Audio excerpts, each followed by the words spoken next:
Thanks for returning to my backyard cooking. Today I'm going to show you the very first Indian recipe that I have ever learned to make, which was bhindi, and I do it as a side. So got it cut up here. This one, I remember my mother-in-law and father-in-law coming to visit probably 2 years or so after we were married, and I had this, but I had never learned how to cook anything at this point very super well. I mean, I had practiced a few times, but this was the one thing that I actually started to make exactly how my husband likes it, and then now me and the kids like it as well. So first off, you're gonna have, what you're gonna need, which I'll put in the comments, is okra. And obviously I have some not cut up yet, but whole okra. You need to have some mango powder, olive oil, and then spices. You're gonna need salt, you're gonna need turmeric, garam masala, a little bit of chili pepper, and coriander. And then this typically you can do on the pan on the stove.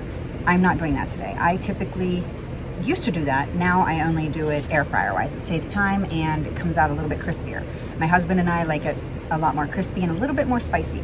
So again, the red chili is going to be optional. So have your pan for your air fryer. You don't need the tin foil. I just have it so if the oil leaks onto my counter, I don't have to try to clean it up later.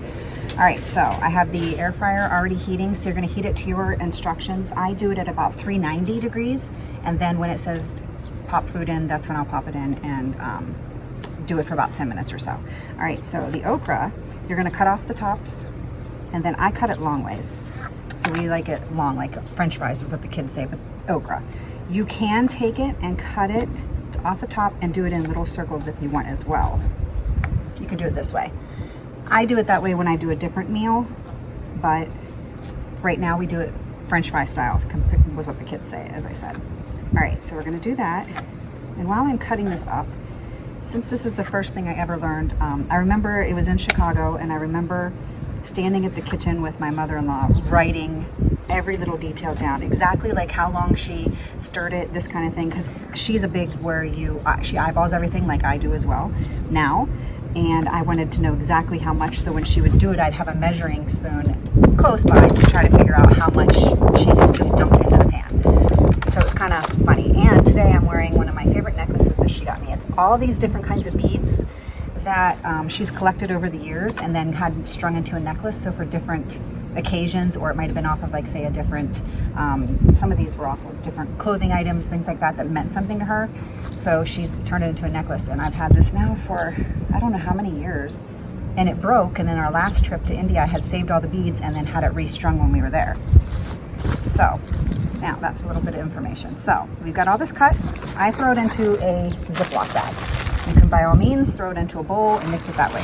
This is just easier for me because, again, as you've seen in other videos, I prep everything early in the day, and then this is going to go into the fridge until I am ready to cook it, but we're pretty much ready now. Still put it in the Ziploc. I take the oil and I just, probably about 2 tablespoons in there.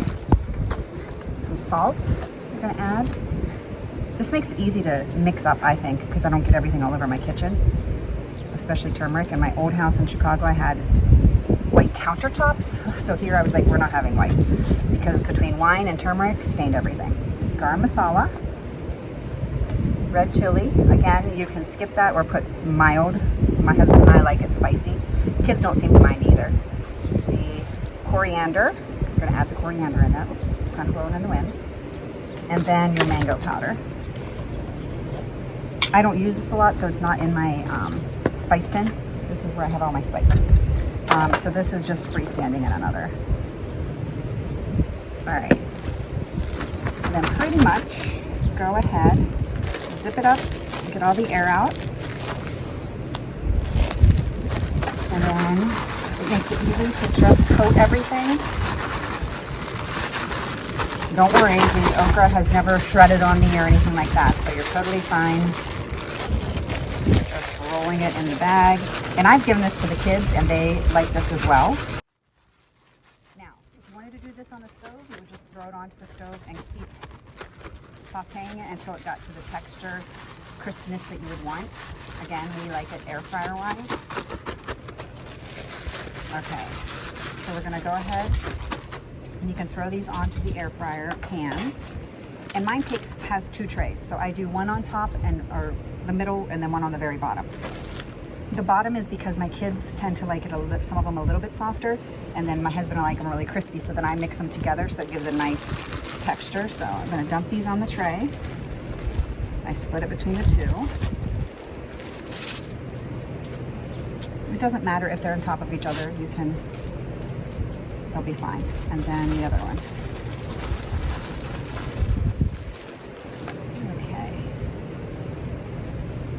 And then we're going to get ready to take those in to the air fryer once it's ready. And then we're going to put that in there for about 10 minutes. That's when I check it. And then sometimes I will rotate depending, because it just depends on the quality of the okra as well. If I need it to be crispier or if I need to lessen the time. So you're going to base it off of what you like. You could pretty much, eat it raw, I guess, if you wanted to. But it's got enough spice on there. That way you can also, as it's halfway cooked, I taste it to see if I need to add anything, and then I can add it while it's in the air fryer.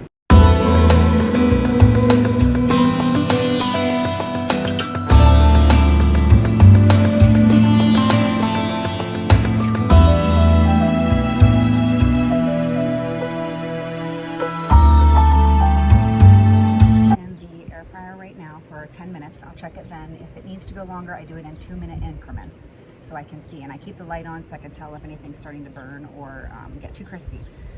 I typically make it, for whatever reason, with fish. So tonight we're having fish curry, so I end up having bhindi on the side. Or if I do a fish fry, it's bhindi. I think it's because it's the 2 things that I learned first from my mother-in-law and my husband, cooking-wise. And now that has been, oh my gosh, like 10 years now, so I've expanded my growth. But I would love to hear what your recipe is that reminds you the most of home, or your mother, your father, the most memorable experience you have learning something new. For me, like I said, it was the bhindi. I felt so excited and accomplished when I could actually cook it, and then all of the Indian family was over and rave about it, thinking that it tastes pretty authentic, so that won me over. There is another way that I make this, so I will do a video maybe in a few weeks of another version of this. This is the one that I do 90% of the time though. Bhindi is all done. This was in the air fryer for 10 minutes. You could go ahead and keep it longer if you want, but some of the edges are nice and crisp, so I wouldn't go any longer on mine. I may add a little bit more chili powder if I want it spicier, because the kids don't want it too spicy. So please like, subscribe, and share this video and my YouTube website with all of your friends. And please, please, please let me know if you try it, and then anything that you might add or subtract from it, just to give me new variations. But thank you so much for tuning in.